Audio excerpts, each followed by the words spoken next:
तो जय श्री राम गाइस, मेरा नाम है धर्मेंद्र और आप देख रहे हैं सीजी धर्म ब्लॉग। बड़े दुख के साथ ये कहना पड़ रहा है, जो अपन बजरंग दल वाला रैली वाला कवर्धा वाला वीडियो डाले थे वो कम्युनिटी गाइडलाइंस के खिलाफ चला गया है। जो इसका वीडियो अभी डिलीट कर दिया है, जो ऊपर देख सकते हो आप स्क्रीनशॉट में, जो कि लोगों के बीच अभद्रता फैलाने के आरोप पे वीडियो डिलीट हुआ है। तो मैंने सोचा कि इस वीडियो को अपन दूसरा चैनल में अपलोड करेंगे, क्योंकि ये डेली ब्लॉग का चैनल है ना। इस कारण अपन दूसरा चैनल अपडेट किए हैं जिसका नाम है हिंदुत्व का शंखनाद, है ना। तो उसे जाइए, सब्सक्राइब कीजिए, डिस्क्रिप्शन में अपना भाई को सपोर्ट कीजिए, क्योंकि इसी प्रकार का वीडियो आपको मिलता रहेगा, न्यू अपडेट मिलता रहेगा, ट्रेंडिंग वीडियो मिलता रहेगा।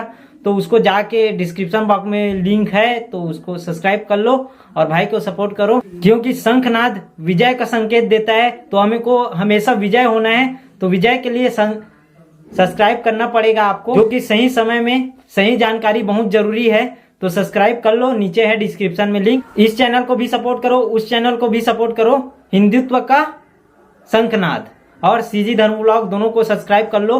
2 hours later. तो गाइस, भगवान का कृपा था जो कि मैं कम्युनिटी गाइडलाइंस वाला वीडियो जो स्ट्राइक लगा था उसको अपील किया था, जो वापस आ गया है यूट्यूब में। तो साथ में एक वीडियो आ गया है जो हिंदुत्व की शंखनाद चैनल में आपको मिल जाएगा, नीचे डिस्क्रिप्शन में है। जाओ और क्लिक करो और देखो, इस वीडियो को बवाल छाड़ देगा वीडियो। तो जय श्री राम।